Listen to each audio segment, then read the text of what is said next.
Internet crashes. Hey everybody, what's up in 3?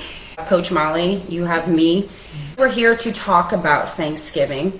And I think the biggest thing when we start to approach the holidays is people want to associate the holidays with food. Isn't that crazy? Do you guys understand? I mean, you know what I'm talking about, right? I mean, automatically we think about Absolutely. Halloween and Thanksgiving and Christmas, and that's literally the first thing we think about is food. And even to piggyback off of that, any gathering, and to prove our point, I get over here and 15 minutes into being here, what happens? Right. So Molly and I were rehearsing, and my text message, my phone goes off. Literally, it's a group text message with my mom and my sisters and my sister-in-law, and we are discussing who's bringing what for Thanksgiving. I mean, literally, as we're sitting here and we're talking about the holidays and how they are associated with food. Everybody wants to associate them with food. But why? I mean, did we do that when we were kids? I mean, let's be real. When you were kids, you were just like, I'm going to see my cousins. I can't wait to go and play. And I think if you bring it back to a kid's or your childhood mindset, it doesn't become about the food anymore. It starts to become about the people. And we've lost sight of that. Yeah, we have. It does not have to be about food. I think when we start thinking about food, it starts to trigger anxiety. It truly does. What's going to be there? What am I bringing? What's going to be there that I shouldn't eat? Like, how do I log this? How do I not log this? Am I logging too much? Am I not logging enough? I mean, it's anxiety. Right. It really is, So hopefully we can share some tips today to kind of maneuver you guys through Thanksgiving so that way you're successful. But I encourage you guys to really take a minute, right? And to really reflect on what Thanksgiving means to you and kind of take it away from the food. Right. Absolutely. Make it about the people. And I know that sounds cliche or whatever, but have you really tried that? Have you put your phone down? I mean, does anyone on Instagram need to see what you had or what your turkey plate looked like? Because guess what? No one cares. Really, literally, no one cares. No. So yeah, make it about the people and the family. That's what you're going to do. That's what you're going to remember at the end of the day, right? Absolutely. Or friends. A lot of people have friends Thanksgiving. Make it about who you're with and not so much about the food. So like I said, just challenge yourself and just kind of take a step back and reflect. Like I said, holidays are stressful enough with everything that we have going on. Yeah, but I've got a question for you. So we're at Thanksgiving. It's a special meal, right? The only time of year, right? When you can have what? Only time of year. Turkey, green beans, mashed potatoes. Is that the only time you get it? Is there a shortage? Yeah, that's the other thing we were talking about. So if you think about breaking down Thanksgiving and what you eat, right? Like Coach Molly said, turkey, mashed potatoes, pumpkin pie, green bean casserole, stuffing. You guys, that's not the only time you can have this food. And I think that's the other reason why so many people associate food with Thanksgiving. Yeah. You can have turkey any day that you want. You could have turkey in June. It's crazy. Isn't it? It's a crazy concept. Yes, it is. You could have pumpkin pie in February. Right. Digger, you can't be in this. You got to go, buddy. Sorry, Digger was trying to add his 2 cents into Thanksgiving. He's just agreeing. He's like, Mom, I can have turkey whenever I want, right? Right. Yeah, absolutely. And I think another thing is people get to Thanksgiving and they think, oh, I need to have all this food right now, and they just keep shoving it in. And then how do you, and we're not even get it into the mental side or the whatever, that's way above our scope. That's not in our practice of what we do here. But how you physically feel.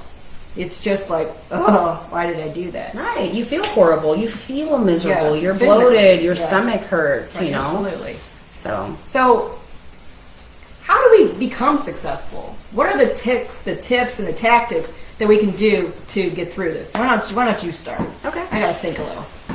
So I think starting off with being successful on Thanksgiving is getting up that day and just moving your body, but moving your mind too. There, go. He doesn't know that we're live, you guys. He's just being a pain in the butt. He's just trying to give Coach Molly kisses. So going back to that, like I said, moving your mind, moving your body. And it doesn't have to be, I'm going to get up and I'm going to take a CrossFit class. It doesn't mean that. It doesn't mean that you have to go to the gym. It could be going out for a run, going out for a walk, hopping on your Peloton and taking a bike ride, taking the kids in the wagon, just moving your body. And like I said, it's almost like a healthy food choice for your mind. Right. It's that positive action. Mindset. And it's gonna snowball the way you want it to, not the snowball of it's the holiday, I get up, what kind of, it's my free day, I can do whatever I want. And then you just kind of set yourself up for, Right. So getting up, moving your body, whatever moving your body means to you, whatever it looks like to you. Right. Another really important one is setting realistic goals. You guys, I think we've all had a really hard time with this at some point in our nutrition journey. Yeah. We set goals. They're not realistic, and then you don't meet those expectations, and then it feels like you failed, and then as soon as you feel like you fail, what happens? Poster child, give up, start over, oh well, I'll try later next time. Right, and that's the, I'll start over tomorrow, but or I'll start over next week. Because you don't have that one action that's going to build for you. Right. And I think getting yourself up and moving is a great way to start, for sure. So setting realistic goals, if that is, and we're going to actually kind of give you two different perspectives on that, because so for me, setting a realistic goal when I go to Thanksgiving, I don't eat the same things that my family eats. And in order for me to have control over my nutrition choices, I like to bring my food with me. However, and obviously I can't do it this year because it's No Sweets November, but I will also know and leave wiggle room in my Fitness Pal, because I am going to have desserts. I'm going to have a cookie. I'm going to have gooey butter cake, whatever it may be. So that is helping set a realistic goal. I'm not compromising on my food choices, but I will leave wiggle room for dessert. So that's how I set a realistic goal. But going to that, you didn't go in with that realistic goal. How did you learn to get that realistic goal? And you're right, I didn't. It actually took me multiple times of setting an unrealistic goal, failing, and then basically I had to come up with something else. My strategy was not working for me. I had to change it. And the reason why it wasn't working is because I would go to a family gathering, or I'd go to a holiday, and I would bring all my food. Everything would be logged in my Fitness Pal, no wiggle room whatsoever. But then I would get there and I would have a cookie, or I would have a cupcake. And guess what? That would send me over, because it's over my macros. It wasn't logged. And then, like I said, that's what sets and kind of triggers that, well, I messed up. I went over. So now I'm going to eat this, and then I'm going to eat this, and then I'm going to eat this, and then I'll start over Tuesday. And it just creates that cycle. It creates that cycle. But the whole point of me asking her, you didn't get that way, is everybody starts somewhere, and everybody still fails. I still fail. Andrea still fails. Chelsea still fails. Everybody will fail on that journey. But the point is to take a step back and say, okay, well, what can I learn so I do better next time? Learning to adjust. Exactly. So you're not doing the same thing over and over. So absolutely.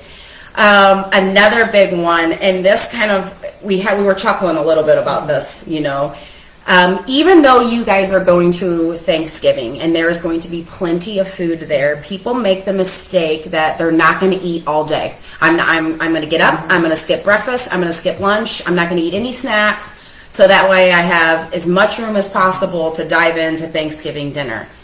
Do not leave your house hungry. Don't leave your house hangry, because by the time you get there and you see all that food, the realistic goals, the plan that you had in place, that's going to go out the window. If you're hungry, it's harder to control that plan. Yeah, and you can set yourself up that way. You get your movement in for the morning. Prioritize protein. I know we harp on this all the time. But I promise you, if you eat protein, you're going to be fuller longer. Save your carbs, save your fats, have some egg whites, have some, lean lunch meat with it, put your veggies in there, something like that to keep you full. I know I harp, and I'm sure the other coaches harp so much on the power of planning. Because when you have a plan, it's a lot easier to readjust that plan. Because you can move A, B, or C around. But when you don't have that plan, that's just giving you an outlet of, oh well. Yeah, and that goes really for anything. Mm-hmm. When you don't have a plan and you're not prepared, we all know how that ends, and sometimes it does not end well. Mm-hmm. So far, just to kind of recap, obviously starting your day with some sort of movement, whatever that movement looks for you, setting realistic goals, and like Coach Molly said, prioritizing protein. That's a really, really good one. Not leaving the house hungry, okay? And then another good one is when you get to your family gathering, even if it's at your house, we all have a tendency, where do we hang out? The kitchen. What's in the kitchen? Food. Exactly. You don't have to hang out in the kitchen. Remove yourself. Go into the living room. Go downstairs. Go outside. Go wherever. But if you're around and you're in where the food is, right? Sometimes we have a tendency to graze, and then I'm going to take a piece of this, and then I'm going to take a bite of that, and then I'm going to have some of this. And what is it? Out of sight, out of mind. Absolutely. Change your environment. Mm-hmm. I'm in Andrea's kitchen right now. I don't see anything on the counter really. I have it hidden. And that's exactly what I do too, because if I see it, I want it. Think about it when you're in the grocery store. Where do they put everything? Right when you walk in, because you see it in your Girl, did you see my post that one day? I literally just walked out of the grocery store, and I felt like I was surrounded by gooey butter cakes and all pumpkin rolls. Were you hungry? Did you go in hungry? Because that's a big mistake. Yeah, that's a big no-no too. So, another big thing is staying hydrated, making sure that you're drinking water. Even if you're drinking alcohol, making sure you still prioritize staying hydrated with water. Yeah. Okay. Alcohol is always going to be a personal choice. Right. And that's as it should be. But if you're going to drink, just remember to beer, drink, water. Just to kind of keep it that way. That way you are keeping yourself hydrated. Whatever your water ratio looks like, just stay hydrated. Right. And the last thing is really to eat mindfully. Mm-hmm. And my mindfully eating is going to look different than yours, because I'll be honest, when I go to my Thanksgiving dinner, I don't bring a scale. I don't have my food weighed, but I prioritize my protein in the morning. I build my plate like an N3 meal. Everybody's seen the plate method. And we all know it. We'll just do it. I set boundaries on myself. Sometimes I have to tell the little monsters, hey, I'm not doing this. They're loving No Sweets November, by the way. They think that's just great. Because they're getting all your sweets? Or yeah, exactly. There's nothing for me anymore. Nothing for me anymore. But it's in all seriousness, it's just setting boundaries and, everything in moderation, nothing in excess kind of mindset. And then, right back on it the next day. So hopefully you guys can take those tips and apply it to your Thanksgiving, even if it's one of them or two of them. Hopefully, those can help you stay successful. So what else? What else do we want to talk about? We want to talk about No Sweets November. We do want to talk about No Sweets November. I think it's really, really important. You guys have to understand that No Sweets November, I don't feel mistreated. Do you feel like you're missing out? No. And that's where my whole mindset piece comes in. Yeah. I had saw that post. It actually happened on November 1st, and I was sitting at Rock and Jump with my youngest, and he was running around, and my phone popped up, and it said, and your friend, Coach Andrea, or Andrea, whatever you're on Facebook, posted in N3, and I'm like, oh, what's this? And I pulled it up, and it said, No Sweets November. I'm like, who wants to do that? I'm like, I'm not giving up pumpkin I'm pie. like, how would I ever do that? And then I thought to myself, you know what? No, I just need to decide right now. That's it. No sweets. I had no idea how I was going to do it because I like sweets. And then I kid you not, I kid you not, This is a true story. 10 minutes later, who walks in with her son getting ready to go jump? And I was like, oh. This was a sign. This was a true Coach sign. Molly That was a true had sign. to decide. She had to commit to No Sweets November. But I think what you really get from that was I didn't hesitate it. I just decided. And I don't mean decide. I mean decide with that capital D. No way, no how, this is what's going to happen. I'm going to do this. I'm not going to wait for Andrea to show me how or all the other people to join on board with me to be my accountability part. No, I had to change my belief in what I wanted for that holiday season, how I wanted to handle myself. And when you do that, the how reveals itself because true story, this weekend my husband was working and he's in charge of hiding the candy and sweets. And he didn't do a very good job because the boys found it. So there's some commotion going on downstairs because I have 2 boys and they're close in age, so you know how that rolls. So I go downstairs and there's the candy sitting there. And I was like, but it was so different this time because I had already decided, no, I'm not doing that. So it was very easy just to walk away. And you can talk about, how easy is it for you now to plan? And that's why, I mean, so the whole No Sweets November, it was thrown out there because last year I did 75 hard and I planned it on purpose. So I started 75 hard so I could skip Halloween. I would skip Thanksgiving.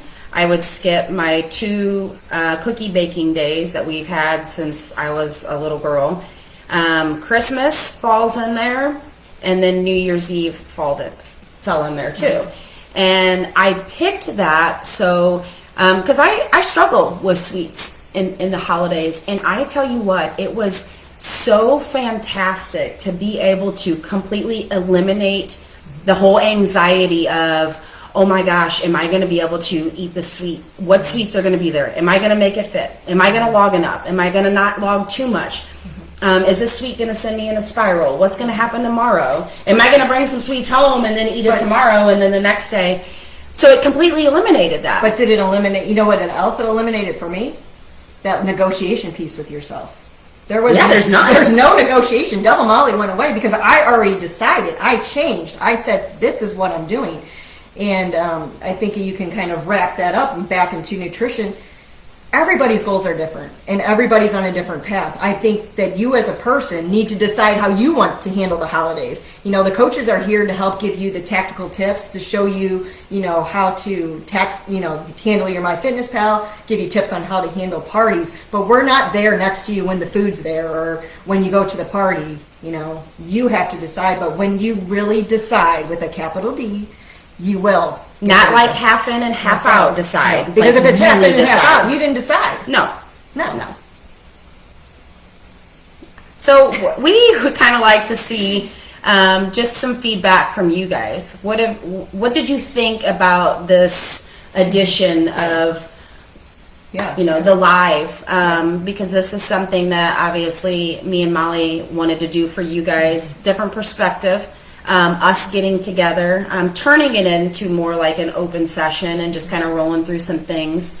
So let us know what you guys think. Drop some comments below. Is this something? Topics, is this something that you'd like to see? In the future, where Coach Molly and I get together and we kind of break down some topics. Maybe you're stuck on something. Maybe you're having trouble with something. Maybe you don't understand something. And it's nice. This is nice because you're going to get 2 different perspectives. What works for Coach Molly, what works for Coach Andrea, and then kind of decide what works for you. So, you guys, we really hope you enjoyed this. We want to wrap it up and let you know that obviously in 3 we have one-on-one coaching. And I think everybody's got spots open, I'm pretty sure. So everybody can just hit up, email, DM. Yeah. And then we set custom macros and, but we really get in and kind of break down nutrition and, what you're eating and what you kind of talk about different food choices and stuff like that. So hopefully you guys enjoyed this. I enjoyed it. Did you enjoy it? I did. I had a lot of fun, actually. I know we've taken up a lot of your time, Yeah. so like I said, drop some comments below. Let us know what you guys think. Yeah. You know, is this something that you'd like to see? Or even if you have some questions about topics that we talked about, you know, maybe you need us to go in a little bit more detail about the tips, or just kind of breaking down the whole mindset and your approach on Thanksgiving and having a plan. Let us know how you're doing No Sweets November too. How is that working for you? So, like I said, signing out, Coach Andrea. Yeah, we got to go to bed. Mm-hmm. It's bedtime. So have a good night, y'all. All right, see ya. Bye. Oh, I think it's so good. I like it. It wasn't too bad, 23 minutes.